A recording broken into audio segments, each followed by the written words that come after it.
তো সবাই মিলে আমরা শেষমেশ সরস্বতী পুজো করেই ফেললাম।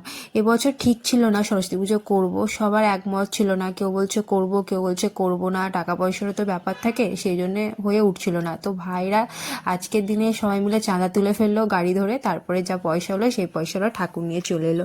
তো এখন বাজে 5:30, ভোরবেলা 5:30টায় উঠেছি, কারণ আমাদের প্যান্ডেলটা কমপ্লিট হয়ে ওঠেনি এখনও। মা ঘুমাচ্ছে, বাবা ঘুমাচ্ছে, তা আমি 5:30টায় উঠে এখন প্যান্ডেলটা তৈরি করব বলে কি করব, কিন্তু কাপড় চোপড় দিয়ে একটাও তো কিছু ঘিরে তাঁবু মতনও তো করতে হবে, ঠাকুরটা কোথায় বসাবো। তাই সকাল সকাল উঠে পড়েছি, সবাই মিলে হাতে হাতে আমরা করে কাজটুকুন এইটুকুন মাত্র করতে পেরেছি।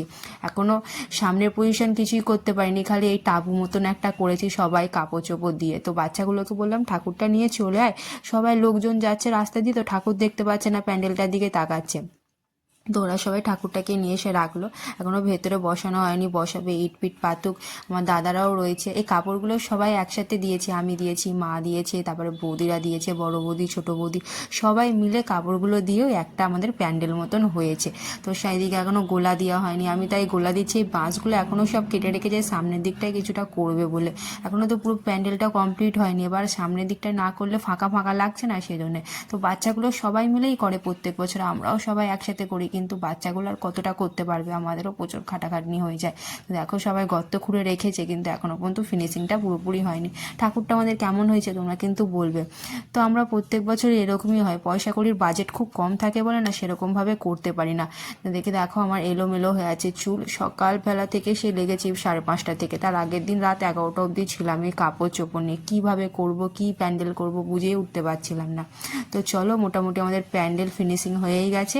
আর ভাবছিলাম আবির ছিল, আবির দিয়ে রঙ্গোলি মতন একটু করে দিই, তাহলে দেখতেও ভালো লাগবে। তো আগের বছরের আবির ছিল আমাদের, কিন্তু ছট পুজোর সময় ব্যবহার হয়ে গেছিলো, সে ঘাটে করেছিলাম রঙ্গোলি, সেই জন্য। এদিকে দেখো কাপড়ে এক বান্ডিল ফেলে রেখেছি, কাপড়গুলো আর লাগবে না বলে। আর মা দিকে উঠোনে পুরো গোলা দিয়ে দিয়েছে, কারণ আমি সকাল থেকে ঘরে একটা কাজকর্ম হাত দিতে পারিনি, শুধু প্যান্ডেল আর পুজো নিয়ে আমার মাথা ঘামাচ্ছি আমি, আমার মা সব কাজ করেছে। তো এদিকে আমারও আলন্ত হয়ে গেছে, শরীরটা ভালো লাগছে না, কিন্তু এখনও পুজোর জোগাড়যতি, চান করা সব কিছু বাকি আছে। তো এদিকে দেখো প্যান্ডেলটা মোটামুটি আমাদের হয়ে গেছে, এদিকে কিছু পড়ে আছে নাকি তাই দেখতে এলাম। এদিকে চেয়ার রয়েছে, তাছাড়া কুকুর বাচ্চাগুলোও সব ঢুকে পড়ছে ভেতরের দিকে, সেজন্য একটু বাইরের দিকে উঁকি মারতে এলাম। তো মোটামুটি প্যান্ডেলটা আমাদের যাই হোক, নেই মামার থেকে কানা মামা মতন হয়েছে, তো আর কী করবো বলো, আমরা বাচ্চারা মিলে এতেই খুশি। প্রত্যেক বছর আমরা এভাবেই করি, কিন্তু একটু উন্নতিও হয়, একটু এরকমও হয়, কিছু বলার নেই তাতে। সরস্বতী পুজো আমাদের কাছে কিন্তু ওই বাইরে মগরায় আমরা কেউই যাইনি, মগরাতে এবছরও যাইনি, তার আগের বছরের কোনো বছরই যাওয়া হয় না। আমরা সবাই মিলে ছোট পুজোটা করি তো বাড়ির সামনে, এতেই আমরা সবাই মিলে খুব আনন্দ করি, হইচই করি, একটা ছোট বক্স নিয়ে আসতে পারলে আরও বাচ্চারা সবাই মিলে খুব আনন্দ করি। তো চলো, এদিকে আমার মোটামুটি চান হয়ে গেছে, চান করে এসে ফলগুলো কাটতে বসলাম। আমি একা হাতেই করছি, বৌদিরা এখনও চান করে আসেনি, তো ঈশাও আসেনি কো, আমার ভাইজি সেও এখনও আসেনি, আসবে কখন কি জানি। তো বলছে আমি চান করব, রেডি হব, তারপরে আসবো। তো আমি দেখো এদিকে মোটামুটি চানটা করে শাড়িটা পরে নিয়েছি, মাথার এখনও চুল শুকাতে পারিনি, তাই বেঁধে রেখে দিচ্ছি। আগে বলছি ফলটা কেটে নিই, দাদা বলছে ঠাকুরমশাই আসবে এখনই চলে আসবে, তো জোগাড়জাতি করে নি। তাই বললাম ফলটা কেটে নিই। আগে স্কুল লাইফটা খুব ভালো ছিল জানো তো, স্কুল লাইফে সরস্বতী পুজোয় মানে সেই দিনটা পুরো হই হুল্লো মজা। স্কুল লাইফ সব থেকে বলে কেন ভালো, সত্যি স্কুল লাইফই ভালো ছিল এরকম লাইফের থেকে। স্কুল লাইফের দিনগুলো অনেকটা মনে পড়ে যায়, তখন বাধা ধরা কেউ বকতেও না, কেউ কিছু না। আমি স্কুলের হয়তো স্কুল যাচ্ছি বা সরস্বতী পুজোর দিনকে রেডি সেডি হয়ে বেরিয়ে পড়লাম, সকালবেলার দিকে গেলাম আর সন্ধ্যেবেলা বিকেলবেলার দিকে বাড়ি ফিরলাম। সারাদিন এই স্কুলে ঠাকুর দেখা, বন্ধুদের সাথে আড্ডা মারা, কত কি হয় হই হুল্লো। তো চলো, এদিকে ঠাকুরমশাই আমাদের চলে এসেছে, জোগাড়জাতি করে নিয়েছিলাম। এদিকে আমার চলে এসেছে ভাইজি, আর এদিকে রয়েছে আমার একটা বান্ধবী, আর ওই সাইডে রয়েছে আমার দাদা। আমরা সবাই মিলে একসাথেই পুজোটা করছি খুব ভালোভাবে। তো ঠাকুরমশাই দিকে চলে এসে পুজোর জোগাড়জাতি মোটামুটি আমাদের হয়ে গেছে, ঠাকুরমশাই আবার পুজো করবে। প্রত্যেক বছর এই ঠাকুরমশাই আমাদের পুজো করে দেয়, কিন্তু এবছর ওনাকে বলা হয়নি তো আগে থেকে, সেই জন্য এবছর একটু লেট করলো, বাচ্চাগুলোও পুষ্পাঞ্জলি কেউ দিতে পারেনি, আমিই শুধু দিলাম। ঠাকুরমশাই লেট করেছে, প্রায় 1টার সময় এসেছে। তো মোটামুটি আমাদের দেখো ফল প্রসাদ তো কাটা হয়ে গেছিলো, এদিকে পুজোও হয়ে গেছে। তো এগুলো প্রসাদগুলোকে আবার ভাগ করতে হবে, তাই দাদা বলছে একটা গামলা নিয়ে এসে দিলাম। তো একটু ফল প্রসাদগুলোকে ভাগ করে একসাথে মেখে দেবো, অল্প রেখে দিতে হবে, কারণ রাস্তার লোকজন তো সবাই আসে চাইতে হয় বা চাই, তাদেরকে একটু একটু করে দিতে হবে। দাদা দেখো না, 10টা দানাদার নিয়ে এসেছিলো। তো 10টা দানাদার দাদা বলছে হাতখানা করেও দিলেও হবে না, তার থেকে ভেঙে টুকরো টুকরো করে দেয়। ঠিকই বলেছে। তো আমি কী করলাম, আমি 10টা দানাদার টুকরো টুকরো করে দিলাম, ওতেই যা একটু একটু মিষ্টি মিষ্টি লাগবে। সবাইকে মোটামুটি আমাদের প্রসাদ দেওয়া হয়ে গেছে, আর আমি একটু শেষে প্রসাদ ছিল ওই নিয়ে বসে পড়লাম, দুটো ফলকুচো নিয়ে। সকাল থেকে কিচ্ছু খাওয়া নেই, পুষ্পাঞ্জলি দেবো বলে সেজন্য খাইনি কিছু। পুষ্পাঞ্জলি দেওয়ার পরে এই শুধু প্রসাদ খেলাম। আর আমার ব্লগ ধরার প্রচণ্ড অসুবিধা হয়, কারণ আমি একা হাতে ব্লগটা করি, তো প্রচণ্ড অসুবিধা হয়, কেউ করার থাকে না। তো সন্ধ্যেবেলা ব্লগটা আমি আবার স্টার্ট করলাম। তোমরা কি ভাবছো মুখ মুখ বেঁধে আমি কোথায় বেরিয়ে পড়লাম হঠাৎ, তাই না? হ্যাঁ, আমি এখন বেরিয়েছি আমার প্রিয় মানুষটার সাথে দেখা করতে। তো মুখটা বেঁধেছি এই কারণে, যদি কেউ দেখে ফেলে তো আমার মাকে বলবে, বাবাকে বলবে, সেই জন্য। তাছাড়া আমি খন্নান থেকে 5 কিলোমিটার দূরে এসেছি, অটোয় করে এসে দাঁড়িয়ে আছি, ওর জন্য অপেক্ষা করছি, ও আসবে তবে একসাথে মেলাতলায় যাব। তো আমরা আগে থেকেই ঠিক করে রেখেছিলাম যে মেলাতলায় যাব দুজনে মিলে। তো ওর জীবন হলো প্রবাসী, প্রবাসী জীবন সত্যি খুব কষ্টের। ও প্রায় 9 মাস পর এলো আমার সাথে দেখা করতে, তাছাড়া বাড়িতেও এলো। তো 1.5 বছর পর আসে, কখনো 1 বছর পর আসে, প্রায় এইভাবেই ওর দিনগুলো কেটে যায়। এই করতে করতে প্রায় আমার 7 বছর কেটে গেছে তার সাথে একসাথে থাকা, একসাথে সম্পর্ক, বিশ্বাসই হয় না। আর ভাবতে গেলেই অবাক লাগে, যেন 7টা বছর কাটিয়ে ফেললাম কিভাবে।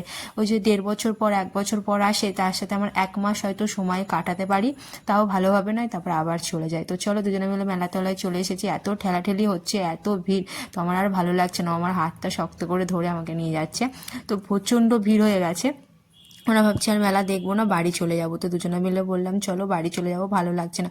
দেখো প্রচণ্ড ভিড়, কত গেজাগেজি হচ্ছে, প্রচণ্ড অস্বস্তি হচ্ছে। তো দুজনে মিলে দুজনে মিলে এলাম মেলাতলার এই দোকানগুলোতে, এগরোল, চাউমিন, ভাবছিলাম কি খাই। তো ও বললো কি খাবে, আমি বললাম মোগলাই খাবো। তো দুজনে মিলে একটা মোগলাই অর্ডার করলাম, আর ও বললো একটা পকোড়া খাবো।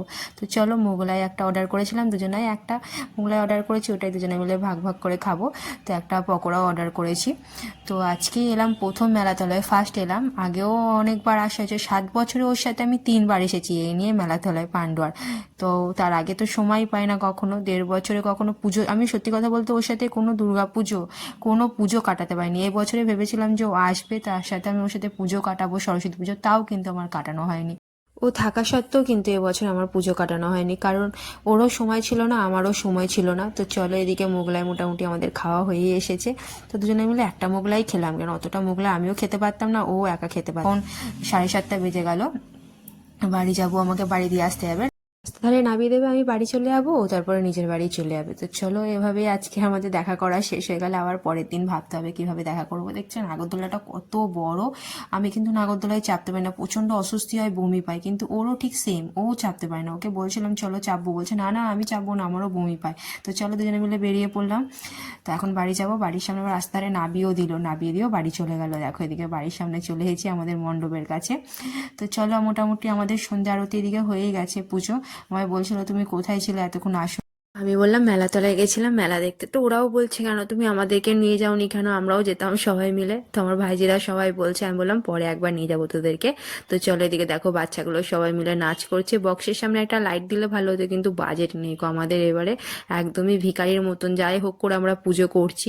তো চলো এদিকে বাড়ির দিকে চলেছি, জামা কাপড় এবার ছাড়বো, ভালো লাগছে না গো, শরীরটা আলন্ত হয়ে গেছে, সারাদিন খাটাখাটনি করে একদম ভালো লাগছে না। তো মা বললে দিকে সন্ধ্যা আরতি প্রসাদ রয়েছে, খেয়ে নে। এদিকে দেখো আমার জন্য 4টে লুচি রেখেছিল, তো আমি একটু লুচি রয়েছে আর একটু ছিল সন্দেশ, কারণ মেলাতলায় মোগলাই খেয়ে এসেছিলাম, তারপর বাড়ি এসে 4টে লুচি খেয়েছি, আর ভালো লাগছে না। এবার খালি মনে হচ্ছে শুয়ে পড়ি, শরীর আলন্ত হয়ে গেছে। দেখো চোখগুলো আমার ঢুলু ঢুলু হয়ে গেছে, ঘুম পাচ্ছে। সারাদিনই সেই সকাল থেকে খাটাখাটনি, 5:30 থেকে উঠে সেই থেকে খাটাখাটনি, পুজোর জোগাড়, প্যান্ডেল, হ্যান ত্যান অনেক কিছু কাজ ছিল। বাড়িতে পুজো হলে এতটা ঝামেলা থাকে না, কিন্তু বাইরের পুজো হলে প্রচণ্ড ঝামেলা থাকে। একদিকে আনন্দও করি সবাই মিলে, কিন্তু ঝামেলাটাও কিন্তু কম থাকে না। আমার সরস্বতী পুজো কিন্তু এভাবেই কেটে যাচ্ছে। তোমাদের কেমন কাটলো তোমরা কিন্তু বলবে। তোমাদের প্রিয় মানুষদের সাথে খুব আনন্দ করো, বাড়ির ফ্যামিলিকেও অনেক সময় দিয়ে। চলো টাটা।